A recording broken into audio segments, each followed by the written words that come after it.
Hello বন্ধুরা, তোমরা সবাই কেমন আছো? আমি সোমা। আজ চলে এসেছি আবার একটা নতুন রেসিপি নিয়ে।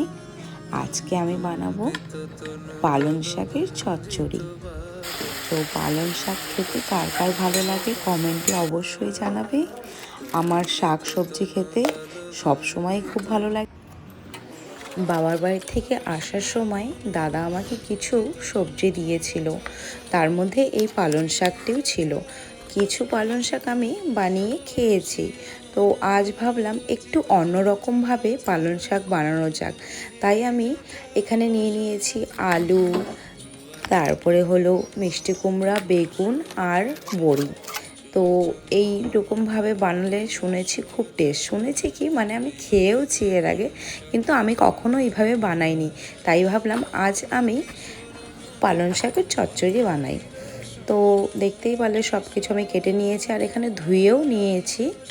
এখন আমি তেল দিয়ে দিলাম কড়াই গরম করে, তার মধ্যে এখন বড়ি দিয়ে দিয়েছি। বড়িগুলো একটু ভেজে নেব।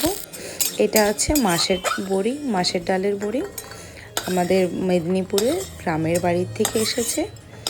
তো বড়ি ভাজা হয়ে গেছে, তার মধ্যে আরেকটু তেল দিয়ে দিলাম আর ফোড়নে দিব 5 ফোড়ন আর শুকনো লঙ্কা, একটাই কাঁচা লঙ্কা। তারপরে দিয়ে দিলাম আলু, আলুটাকে একটু ভেজে নিলাম। তার সাথে দিয়ে দিব এখন আমি এর মধ্যে মিষ্টি কুমড়ো আর বেগুন।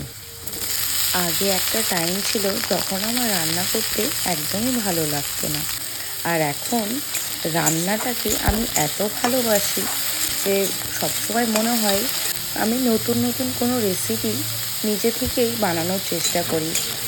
রান্না এখন আমার একটা জীবনের ভালোবাসার পার্ট হয়ে গেছে। তো যাই হোক, একটু পরিমাণে লবণ দিয়ে আমি ঢেকে দিয়েছি।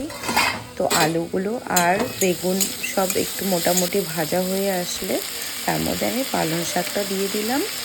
একটু পরিমাণে এখানে আমি হলুদ দিয়ে দিচ্ছি।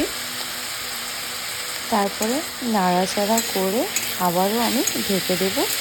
শাক থেকে তো জল ওঠে, তাই ঢেকে দিলে একটু সেদ্ধও হয়ে যাবে। গ্যাসের ফ্লেমটা একদম লো রেখেছিলাম।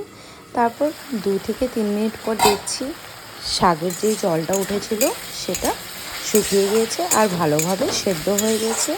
তো এবার গ্যাসের ফ্লেমটা হাই করে একটু পরিমাণে ভাজা ভাজা করে নেব চচ্চড়িটা। তার মধ্যে এখন আমি ভাজা বড়িগুলোও দিয়ে দিলাম আর সব শেষে আমি এর মধ্যে দিয়ে দিব অল্প পরিমাণে জিরার গুঁড়ো।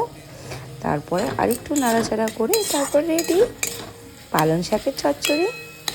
কেমন লাগলো অবশ্যই কমেন্টে জানাবে, আর ভালো লাগলে লাইক কমেন্ট শেয়ার অবশ্যই করবে। এখানে দেখতেই পাচ্ছ আমার বরের লাঞ্চ বক্স রেডি। বাই।